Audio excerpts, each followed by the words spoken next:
கோரிக்கையுமே இந்த திருப்பூன்றது தான்.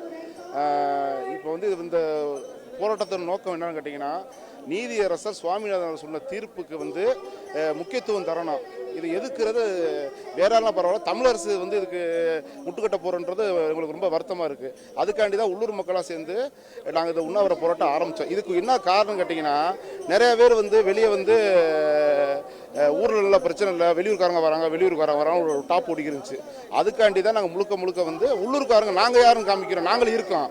ஒவ்வொருத்தரும் வீட்டில் விளக்கு ஏற்றி இந்த மாதிரி அவங்க உணவு டெய்லி காமிச்சு தான் இருக்கா. நீங்கள் கூட பார்ப்பீங்க வந்து டெய்லி ஒவ்வொரு வீட்டில் மஞ்சள் கொடி ஏற்றி விளக்கு ஏற்றி இதில் எதுக்கு நினைக்கிறீங்க? எல்லாருமே டெய்லி வேலை வெட்டிக்கு போகிறவங்க இந்த ஊரை பொறுத்த வரைக்கும் அன்றாட காட்சிகள் தான் வந்து எல்லாருமே. யாரும் ஒரு கோடீஸ்வரனோ பணக்காரோ எதுவும் கிடையாது. ஒரு விவசாய குடும்பத்தை சேர்ந்தவங்க, கொத்தனார், இந்த மாதிரி சித்தாள் இந்த மாதிரி வேலை பார்த்துக்கிறாங்க. அவங்களோட டைமிங் பார்த்தா 6 மணி 7 மணிக்கு தான் வருவாங்க. அதனால வந்து அவங்களோட அந்த கண்டனத்தை தெரிவிக்கிறது அது டெய்லி விளக்கு போட்டு பண்ணுறாங்க. இது வந்து முழுக்க வந்து என்ன கேட்டிங்கன்னா, அறநிலைத்துறை வந்து யாரு பிரச்சனை இல்லை, நாங்கள் டெய்லி உண்டியில் போகிற காசை வச்சு வந்து வைத்த வளத்துக்கு இருக்க இந்த அறநிலைத்துறை வந்து எதுக்கு வந்து எங்களுக்கு முட்டுக்கட்ட போடணும்?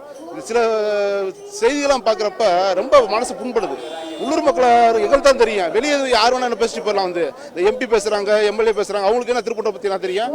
உள்ளூரில் வந்து ஒரு மணி உட்காந்து பாருங்க, இந்த முருகன் மண்ணில் உட்காந்து 1/2 மணி உட்காந்து பாருங்க, அப்போ தெரியுது அவ்வளோ வலிய வேதனையாக தெரியும்.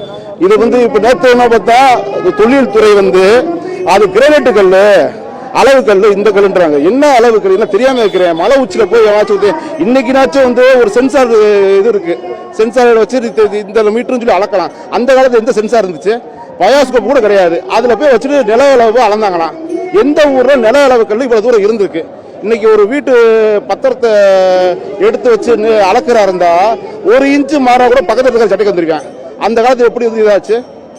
இதெல்லாம் வந்து தயவு செய்து நாங்கள் மக்கள் ஓட்டு போட்டு தெரிஞ்ச கவர்மெண்ட் வந்து இவ்வளவு தூரம் வந்து முட்டுக்கட்டையா இருக்குன்னு நாங்கள் நினைக்கல.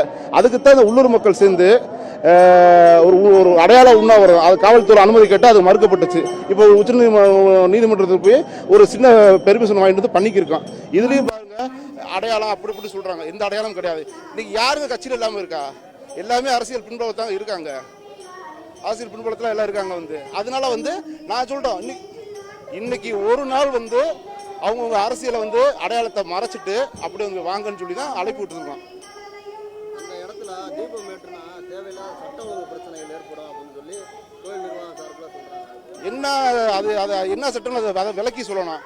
3:30 வரைக்கும் நாங்கள் விளக்கு ஏறு பார்த்துக்கிறோம். அதுக்கு ஒரு காரணம் என்ன சொல்றாங்க, அறநிலைத்துறையிலேருந்து அங்கே பாதுகாப்பு வசதி இல்லை, ஏற முடியாது அப்படி இப்படின்றாங்க. ஒரு 1/2 கிலோ சூடலை வாங்கி பொறுத்திருந்தா இன்னைக்கு இவ்வளோ பிரச்சனையே இருக்காது, இவ்வளோ பூகம்பம் வெடிக்க வேண்டிய வேலையே இல்லை.